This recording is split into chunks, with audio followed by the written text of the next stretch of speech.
बिहार के नालंदा ज़िले में बसा हुआ राजगृह के बगल में यह नालंदा विश्वविद्यालय है, जो कि महानतम विश्वविद्यालयों में शामिल था। इतिहास हमें बतलाता है। यहाँ देश विदेश से छात्र अध्ययन करने के लिए आते थे। यह 30 एकड़ में लगभग फैला हुआ विश्वविद्यालय था। इस विद्यालय की स्थापना गुप्त वंश के कुमार गुप्त प्रथम ने किया था, जो 450 से 470 ईस्वी में थे। और यह विश्वविद्यालय काफ़ी बौद्ध मत के लिए काफ़ी महत्वपूर्ण विश्वविद्यालय था। हालांकि बौद्ध मत के अलावा यहाँ वैदिक मत के भी शिक्षा होते थे और शिक्षक भी होते थे। यहाँ शीलभद्र, चंद्रपाल, धर्मपाल जैसे प्रख्यात प्राचार्य रहे हैं। यहाँ ह्वेनसांग और सिंह जैसे विद्वान भी यहाँ आए, जिन्होंने कि अपने संस्मरण में नालंदा के विषय में काफ़ी कुछ लिखा है। यहाँ पर बताया जाता है कि 10,000 विद्यार्थी रहते थे छात्रावास में।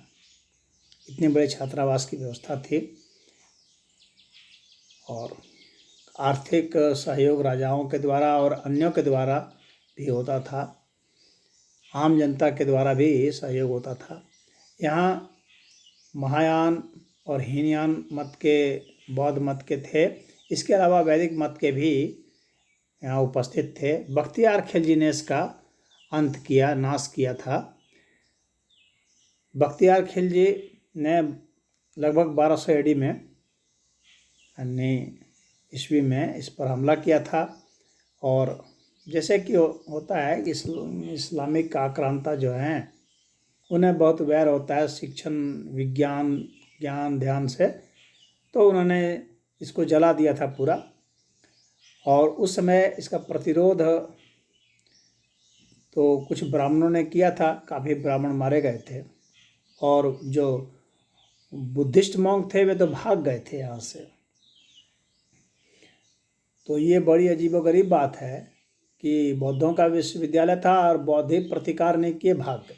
वे दूसरे के आशा में बैठे रहे कि दूसरे उनको बचाएंगे।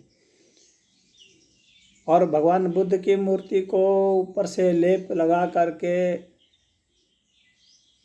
इस तरह से करके वे भाग गए थे, ढक करके। तो ये कायराना हरकत उन्होंने की थी। और यहाँ से बौद्ध मत का पतन की ज़बरदस्त शुरुआत हुई थी। बौद्धों को खदेड़ खदेड़ करके भगा दिया गया था या धर्मांतरित हो गए थे, कुछ मारे दिए गए थे, अधिकतर भाग गए थे, तिब्बत तरफ भाग गए थे। डॉक्टर भीमराव अंबेडकर ने भी इस विषय पर बहुत लिखा है और इसके पतन का, बौद्ध मत के पतन का जिम्मेवार ये बौद्धों की कायरता को ही माना है।